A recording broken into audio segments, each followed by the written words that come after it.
আমাদের বাদ বিচারটা মেনে চলতে হবে। আমরা ফেসবুকে কাজ করছি নতুন যেহেতু, তো সেই ক্ষেত্রে বলছি যে আমরা যেসব জিনিস ফ্লাশ করি বা পোস্ট করি, তো একটু দেখে শুনে পোস্ট করতে হবে। আমরা গুরুত্ব দিচ্ছি যে আগামী দিনে এই জিনিসটাকে আমরা করব না, সেই চিন্তা রাখবো।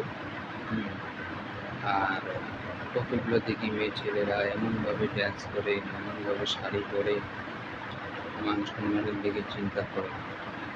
তো এই জিনিসগুলো পয়সা কামালে হবে না, তাই বলে এই না যে দেহতত্ত্ব সব মানুষকে দেখাবো, দেখায় পয়সা ইনকাম করবো, এটাও ঠিক না।